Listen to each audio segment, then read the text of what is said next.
મિત્રો, પ્રોગ્રેસ કિચનમાં આપણું સ્વાગત છે। તો આજે બનાવીશું આપણે પ્રસાદમાં વહેંચી શકાય તેવી મીઠી બુંદી। તો આપણે તેની રેસીપી જોઈ લઈએ। આ બુંદીને આપણે કોઈ પણ બુંદીના ઝારા વગર બનાવીશું અને એનું પરફેક્ટ બેટર કઈ રીતે બનાવીશું તે આપણે આ રેસીપીમાં જોઈશું। બુંદી બનાવવા માટે મેં અહીં 1 કપ ઝીણો ચણાનો લોટ લીધો છે। આ ચણાના લોટને આપણે પહેલા ચાળી લઈશું। તો ચાળવા માટે પહેલા આપણે એને એક ચાળણીમાં નાખી દઈશું। હવે આ લોટ સાથે આપણે 2 ચપટી જેટલો બેકિંગ સોડા નાખીશું। આ લોટની સાથે આપણે બેકિંગ સોડા મિક્સ કરીશું એટલે આપણી બુંદી એકદમ સોફ્ટ બનશે। હવે આ બંને વસ્તુને આપણે ચાળી લઈશું।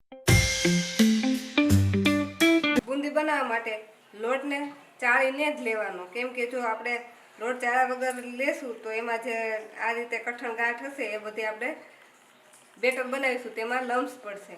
એટલે આ એની મેઇન વાત છે કે આપણે પહેલાં લોટને ચાળીને જ લેવાનો। હવે આપણો લોટ ચડાઈને રેડી થઈ ગયો છે। તો અહીં મેં અડધો કપ પાણી લીધું છે। આ પાણી નાખતા જશું, થોડું થોડું પાણી નાખતા જશું ને આ લોટને આપણે ફેટતા જશું। આ બધું જ પાણી આપણે એકસાથે નહીં નાખી દઈએ, થોડું થોડું પાણી નાખીને આને આપણે સ્મૂથ બેટર બનાવીશું।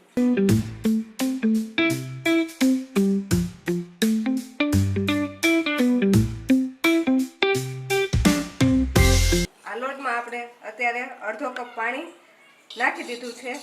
તો અડધો કપ પાણી નાખવાથી આપણું બેટર હજી થોડું એવું જાડું લાગે છે। તો હવે આમાં આપણે 2 થી 3 ચમચી જેટલું પાણી એડ કરીશું અને ફરીથી આને આ રીતે એક જ દિશામાં ફેટી લઈશું। આ મિશ્રણને આપણે એટલું ફેટવાનું છે કે જ્યાં સુધી તે ફૂલી ન જાય અને આ લોટનો કલર છે જે થોડોક ચેન્જ ન થઈ જાય, કે અત્યારે જેટલો લોટ પીળો લાગે છે ફેટાશે પછી એ લોટ થોડોક વ્હાઈટ જેવો લાગવા માંડશે અને એકદમ ફૂલી ન જાય ત્યાં સુધી આ મિશ્રણને આપણે આ રીતે એક જ દિશામાં ફેટવાનું છે। તો આ મિશ્રણને એ રીતે ફેટતા આપણે 7 થી 8 મિનિટનો સમય લાગશે। 8 થી 10 મિનિટ ફેટતા આપણું બેટર આવું ફૂલી ગયું છે અને પહેલાં કરતાં આપણા બેટરનો કલર પણ ચેન્જ થઈ ગયો છે।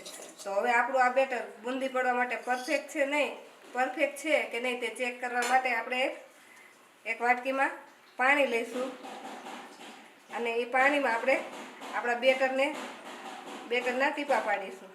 જો આ બેટર વાટકીમાં આ રીતે ઉપર આવી જાય અને એ છૂટું ન પડી જાય તો આપણું બેટર બુંદી બનાવવા માટે રેડી છે। તો અત્યારે આપણે જે અંદર 2 ટીપા પાડ્યા એ બંને વાટકીમાં ઉપર આવી ગયા છે। તો આપણું બેટર એ બુંદી બનાવવા માટે રેડી છે। તો આપણે આ બેટરને આપણે ઢાંકીને 10 મિનિટ માટે રેસ્ટ આપી દઈશું। આપણે બુંદી બનાવવા માટે બુંદીનો ઝારો ન હોય તો આવો ઘરમાં આપણી પાસે પૂરી તળવાનો ઝારો હોય તે પણ ચાલે, પણ તેના હોલ છે એ એકદમ નજીક ન હોવા જોઈએ। એના હોલ થોડા છૂટા હોવા જોઈએ। જો એકદમ નજીક હોલ હશે તો બુંદી જ્યારે નીચે પડશે ત્યારે ચીપકી જશે।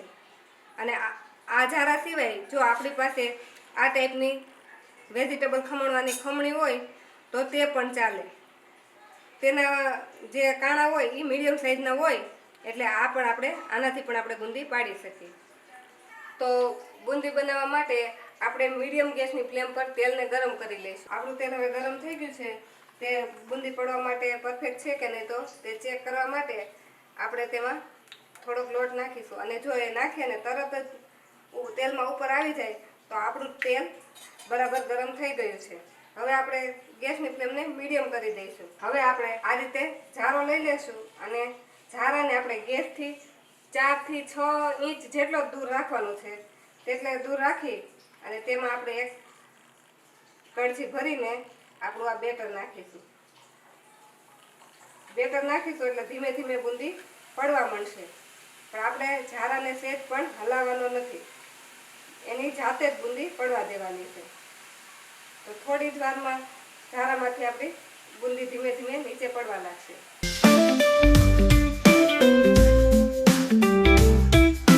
હવે આપણે આ બુંદીને આપણે આ રીતે હલાવતા રહીશું અને હલાવતા જ આને તળી લેશું। જો આને એમને રહેવા દઈશું તો બુંદી એક સાઈડથી લાલ થઈ જશે। 1 મિનિટ સુધી આને આ રીતે હલાવતા આપણે એને તળી લઈશું। તો આપણી બુંદી તળાઈને રેડી થઈ ગઈ છે। તો હવે તેને આપણે કાઢી લઈશું।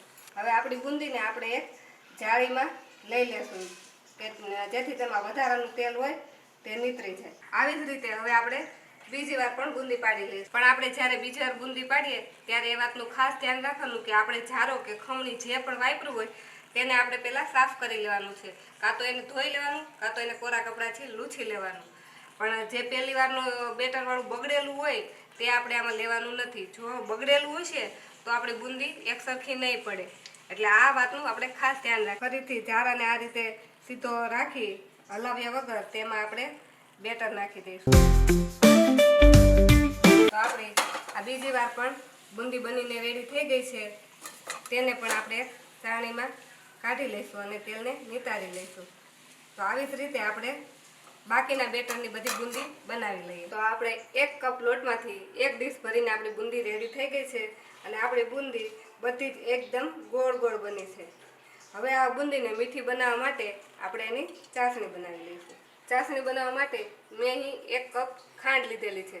જે માપથી આપણે લોટ લીધો હોય તે માપથી આપણે એમાં 1 કપ ખાંડ નાખીશું. અને જેટલી ખાંડ લીધી હોય 1 કપ ખાંડ લીધી હોય તો તેમાં આપણે પોણો કપ પાણી નાખીશું. આપણે જે માપથી ખાંડ લીધી હોય એનાથી થોડુંક ઓછું એટલું આપણે પાણી નાખીશું. હવે ગેસ ચાલુ કરી આ ખાંડને આપણે હલાવતા જઈશું અને ઓગાળી લઈશું. આ ખાંડને આપણે ઓગાળી એની કોઈ પરફેક્ટ ચાસણી નથી બનાવવાની. આ ખાંડ ઓગળે અને મધ જેટલી ચીકણી થાય એટલી જ આપણે આ ખાંડને ગરમ કરીશું. તો આપણી ખાંડ સારી રીતે ઓગળી ગઈ છે અને આપણે આ ખાંડ 2 મિનિટ માટે ગરમ થાય ત્યાં સુધી આપણે જો બુંદીને ઓરેન્જ કલરની બનાવવી હોય તો તેમાં થોડોક ફૂડ કલર એડ કરી દેવાનો. પછી તમારે જો કોઈ પણ કલરની બનાવવી હોય તો કોઈ પણ કલર એડ કરી શકો. આ ફૂડ કલર જો તમારી પાસે પાવડર ફોર્મમાં હોય તો તે નાખી શકો અને લિક્વિડ ફોર્મમાં હોય તો તે પણ નાખી શકો.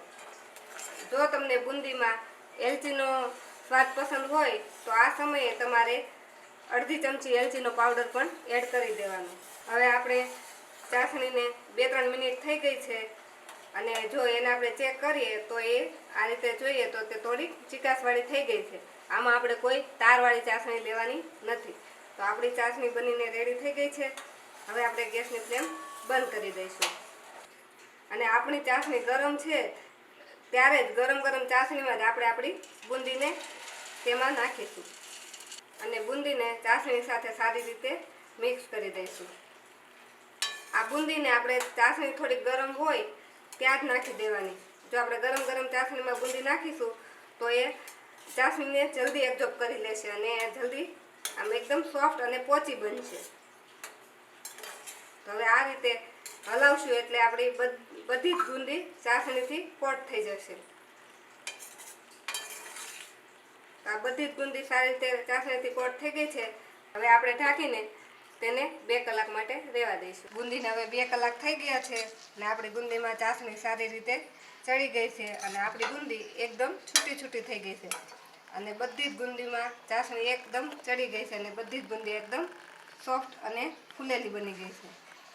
તો હવે આ સમયે આ બુંદીમાં આપણે થોડું બદામની ચિપ્સ નાખી દઈશું.